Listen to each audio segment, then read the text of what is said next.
G'day Exiles, welcome to my build guide. I am Authentic Gamer, and I'm here to showcase a build that I've been playing since Ultimatum League Start, and that is the Elemental Rain of Arrows / Blast Brain Raider. This is an extremely versatile build, unique and well-rounded, that will clear any content that your heart desires. I have some gameplay showcasing the build, while I explain some mechanics that you might not be familiar with, that you would not find in a regular bow build, let alone any meta build. In terms of league viability, I would not attempt this on hardcore or SSF, unless you were determined to push the boundaries of this build that I would not be personally interested in, as traditionally bow builds do not have a variety of layered defences that you would need in a specifically hardcore build. Solid self-found, on the other hand, would just be painful here. Finding some of these items would be too reliant on RNG to pull off successfully. So first we'll start on the passive tree, which is not an approach that you would take from level 1. This is the sort of tree you would work towards after you hit a minimum of level 92, or if you're able to fully respec an already leveled up character, this would be your best bet. As you can see, I pick up as many life nodes along the tree for a respectable amount of life to survive some of the rookie encounters, specifically Cyrus, Ultimatum encounters, and harvest mobs. There isn't much to say about this tree from a standard bow build player's perspective, other than a few important jewels. The first one we have here is the interrogation. This will change your elemental ailment application into a 15% base crit. That is like adding plus 15% crit to your bow, 30% elemental penetration, and 20% reduced damage taken. Obviously, as you can see, we are unable to shock, freeze, and ignite. We mitigate this downside by using skitterbots that allow us to effectively shock and chill boss encounters, which in my opinion is good enough reason to opt into using the interrogation. In regards to any other content like mapping, mobs you encounter will still struggle to hit you even without chill or freeze, thanks to the high attacks per second of Rain of Arrows and a specific notable King of the Hill. In combination with high dodge, evasion, Viridi's Veil, and Wind Dancer, you will not have to worry about small hits. But like any dodge-based build without layered defenses, we are prone to one-shots from big hits, like the infamous Crush Claw. One last thing I wanted to point out is the cluster setup here, which is used to fill out our elemental and chaos resistance. This is the most point-efficient method to obtain defenses without sacrificing to nodes like Survivalist or using a piece of gear that will fix your resistances, but result in a large DPS loss. Not saying it is a bad thing, but you can't exactly pick and choose your gearing adventure during a league start. This will be your most effective route.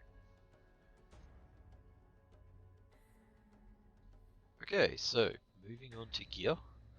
This is our setup right here.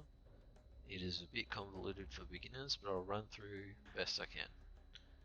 This bow right here is your best case scenario, but it is not necessary to clear all content. I'll put up my bow progression on the screen so you have a good idea of what works.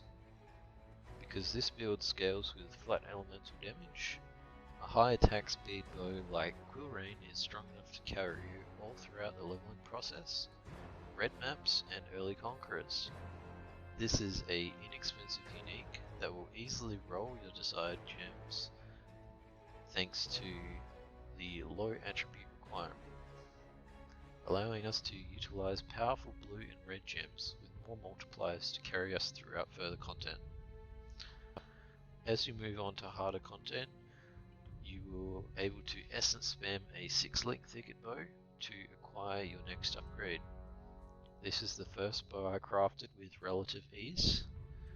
Essences were pretty cheap since we use Anger, Wrath, and Hatred instead of the expensive ones, which will give you better odds at rolling at least Tier 1, Tier 1, Tier 3 prefixes.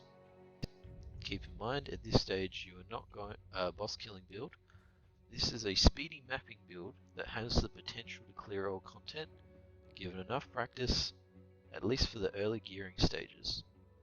Once you get to the endgame setup, you have no problems whatsoever, killing bosses is a breeze. Next up, we have our Viridi's Veil, which is a underrated unique item that allows us to obtain a level 6 Enlighten, combined with a Helm enchant and Charisma on the tree. We can run Wrath, Anger, and Skitterbots with about 100 mana to spare, which is perfect for us since we will spend about 30 mana per cast on a 6-link setup. Of course, we utilize a magic ring for the full effect of the item. This can be any type of magic ring you prefer, but I think that this is the best slot for resistances and life. So, our amulet here gives us an insane damage boost, another underrated unique that will give us global crit multiplier bonus in exchange for less crit. But thanks to Brittle's base crit bonus, critical strike nodes, diamond flask, and bottled faith, this will give us 100% crit and a bit less than without an enemy on the consecrated ground. Nevertheless, this is your best in slot damage item for sure. You can also use the Anoint Sovereignty instead of a Helm enchant early on and still fit in 3 auras, at the expense of some life. Now, I won't go on about every other piece of gear. It is a fairly standard endgame bow character item list. If you want a document of anything I use, you can find it in my character sheet, located at poe.ninja or in the links down below.